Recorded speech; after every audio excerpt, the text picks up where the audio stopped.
Jésus-Christ. Quelqu'un dit je reçois. Alléluia. Vous savez, c'est à cause des pierres qu'on est en train de parler de Dieu aujourd'hui. Donc il y a quelqu'un qui a fait un sacrifice pour qu'on parle. C'est à cause des pierres, c'est à cause de l'apôtre Paul. Mesdames et demoiselles et messieurs, l'église doit changer le carnaval de sa vision. La vision de l'église qui a été égoïste. L'église ne doit plus se trouver dans cette vision. Parce que l'église aujourd'hui, c'est que je parle pour moi. C'est même pour moi seul. Est-ce que quelqu'un comprend ça? Ça dit pour lui ce qui parle l'église pour ses problèmes. J'ai besoin du mariage, j'ai besoin de l'enfant, j'ai besoin de voyager. C'est seulement ça qui intéresse quelqu'un. Mais dans la tête, il n'a pas le souci de son prochain. Il n'a pas le souci de la société, il n'a pas le souci de son quartier. La preuve, regardez si on dit peut-être que mon violon balaye la cour du quartier. Quelqu'un dit, moi je balaye pourquoi? Pour que les autres passent sur ça. Est-ce que c'est ma maison pour que je balaye? L'église doit changer sa mentalité au nom de Jésus. L'église doit changer sa mentalité. Allez vous asseoir. L'église doit changer sa mentalité. L'église doit changer. C'est l'une des raisons pour laquelle il n'y a pas encore le réveil au Cameroun. Je vous assure. C'est l'une des raisons pour laquelle il n'y a pas le réveil au Cameroun. Pourquoi? Parce qu'au Cameroun, l'église est toujours dans les problèmes, les disputes, les divisions, l'égoïsme qui dérange les gens. C'est pour ces raisons que la puissance de Dieu ne peut pas se manifester. C'est la raison pour laquelle les gens voyagent pour partir dans les pays étrangers, pour aller voir ce que Dieu fait là-bas. Pour aller aussi expérimenter ce que Dieu fait là-bas. Quelqu'un dit prophète avance. Dit papa avance. Bien aimé, pourquoi est-ce que les gens quittent le Cameroun pour partir dans d'autres pays? Pourquoi on prie pour eux? Parce que simplement ici il n'y a pas la puissance, c'est vrai. Pourquoi il n'y a pas la puissance? Parce qu'il n'y a pas le réveil. Pourquoi il n'y a pas le réveil? Parce que les gens ne cherchent pas Dieu. Mesdames et demoiselles et messieurs, lorsque nous lisons le livre des Actes des Apôtres chapitre 2, la Bible dit le jour de la Pentecôte, ils étaient tous réunis dans un seul lieu. Ils étaient réunis. Bien aimé, la première chose qui m'identifie dans ce phénomène, c'est qu'il y a là-bas l'unité, l'unité, l'unité. Il y a l'unité. La première chose que Dieu veut voir dans un couple, dans une union, dans une famille, c'est l'unité. Parce que c'est l'unité qui provoque la force et la puissance. La Bible dit que la nature ne vous enseigne-t-elle pas? Regardez un peu le balai. Lorsque tu vois le balai constitué de combien? De plusieurs brindilles. Une seule brindille peut balayer, mais ça ne peut pas faire un bon travail. Le travail du petit pédard, la brindille va prendre le temps. Voilà pourquoi le Cameroun, pour réaliser certaines choses, il faut tellement les années que ce que le Nigeria réalise en une fraction de temps. Pourquoi? Parce que nous ne sommes pas encore unis. C'est pour ces raisons que le Cameroun est encore loin de l'évolution des autres nations. Mais j'ai dit, nous sommes l'Afrique en miniature. Vous ne savez pas ce que c'est le Cameroun. Le Cameroun, c'est l'Afrique en miniature. Tout ce qu'on trouve en Afrique, on trouve ça au Cameroun. Mais pourquoi, en dépit de toutes ces richesses, nous n'est pas encore? On n'est pas encore à l'abri du besoin. Il y a un problème. Le véritable problème, c'est parce que l'église ne fait pas son travail. Lorsqu'il y a un problème dans une nation, les gens qu'on doit regarder, ce n'est pas les satanistes. Ce qu'on doit regarder, c'est l'église. Est-ce que vous savez qu'au Congo, à cause du fait que l'église prie tellement, le président congolais a émis une journée spéciale, une journée nationale pour la religion? Qu'est-ce que l'église fait au Cameroun? Qu'est-ce que l'église apporte? Qu'est-ce que l'église apporte à la société? Tout ce qui se résume parce qu'on a vu que le ministère prophétique peut tout le monde devenir prophète. Un prophète de l'Éternel n'a pas besoin de bavarder. Nous voici ici. Sans financement, sans soutien, sans milliardaire comme d'autres les milliardaires. Mais j'ai une personne que lui seul gagne la majorité, c'est Jésus-Christ. C'est lui. Pourquoi l'église, le Cameroun souffre? Parce que les gens ne font pas le travail.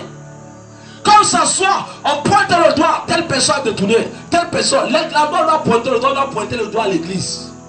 Parce que si l'église fait son travail, le diable ne peut pas manipuler ce pays.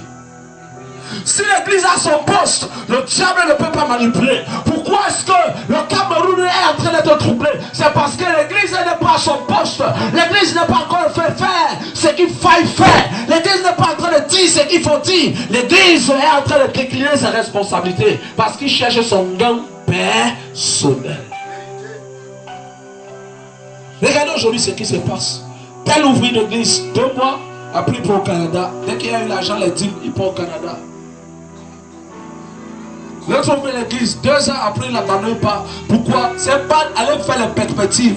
Tu ne peux pas sauver notre nation quand ta nation n'est pas encore sauvée.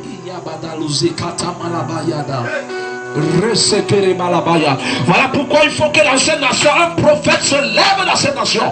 Un prophète de Dieu, un thaumaturge qui doit parler. Je ne suis pas en train de dire un prophète qui vient prophétiser. Un prophète qui est comme un chamar qui veille sur la nation, qui est capable de dire, hey, voilà ce qui doit arriver. On a vu là Élisée.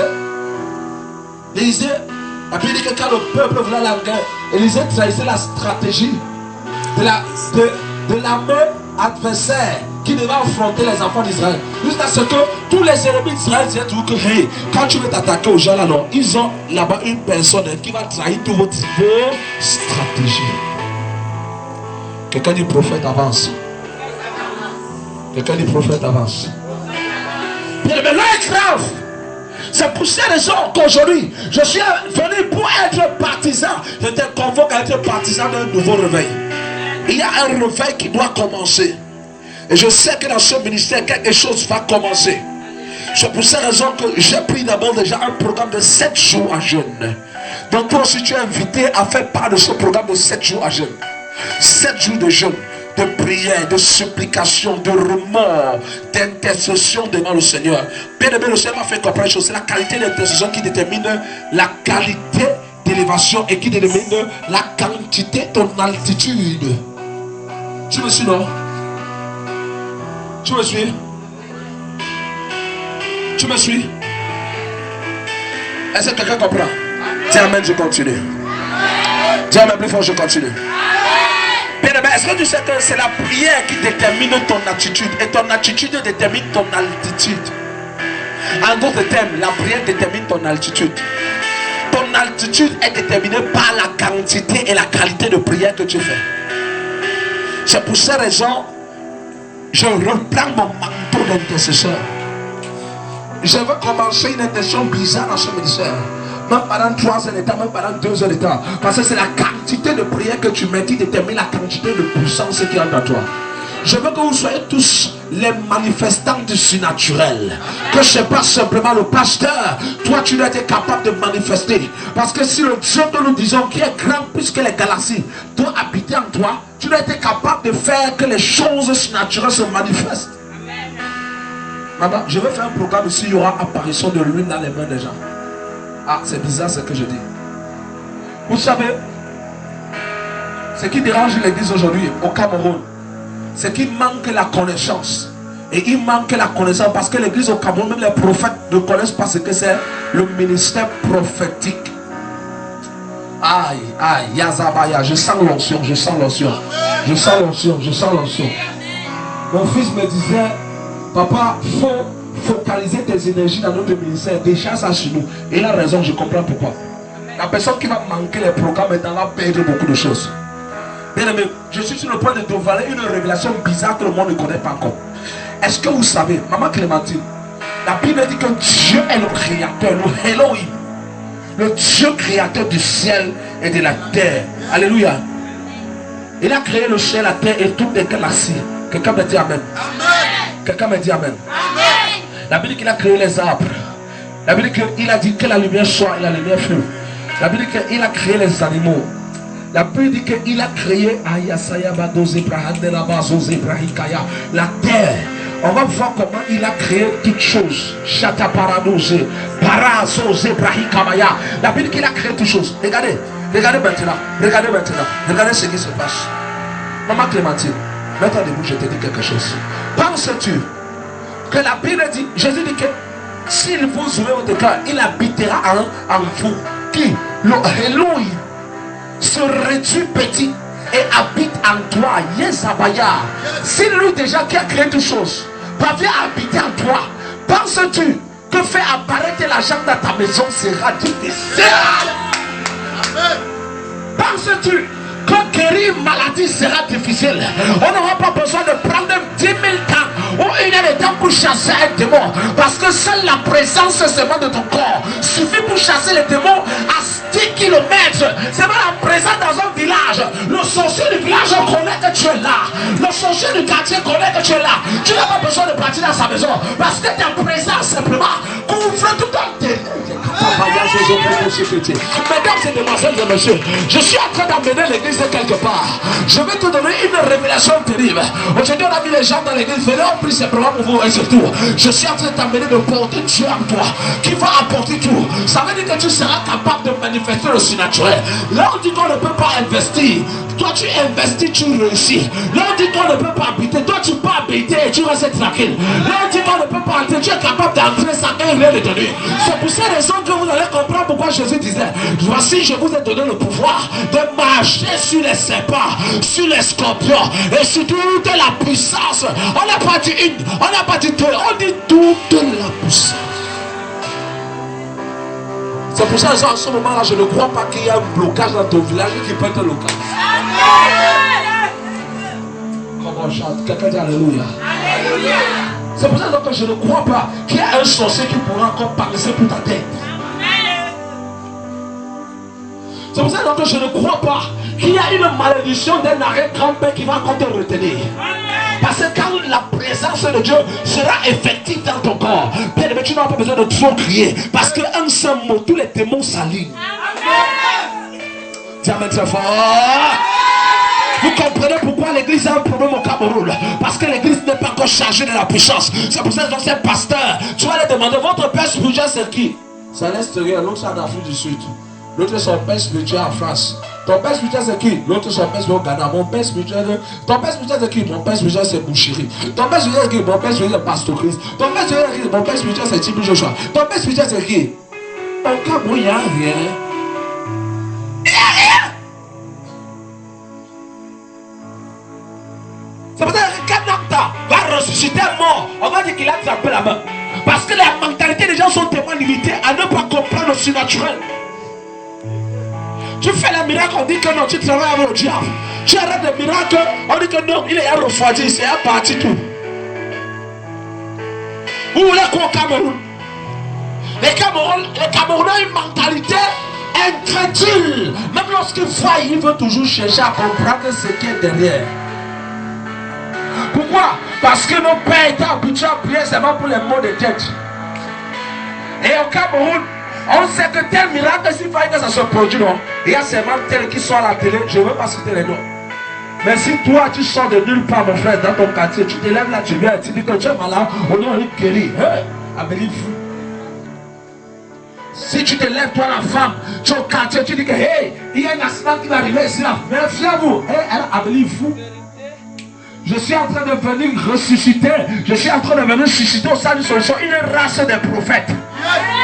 Des personnes qui pourront déclarer dans la famille les choses arrivent. Des personnes qui pourront déclarer dans leur maison: le diable dans ma maison n'a pas de place. Si ma maison est destinée à avoir la mort, ça n'aura pas la mort. Ce sont ces personnes que je viens susciter au sein de la solution. C'est pour cette raison que je t'invite à ne pas manquer des enseignements prophétiques. Je vais entrer dans le prophétique. Je vais t'enseigner comment voyager en esprit. Je vais t'enseigner comment voir en esprit. Aïe, aïe, aïe, aïe, aïe, c'est tout ça. Je vais ouvrir les yeux déjà ici là, parce qu'il faut que je vous enseigne ça. Pour que vous ne soyez plus distraits. Vous comprenez? Ça va? Pour que vous ne soyez plus distraits. Est-ce que tu comprends ça?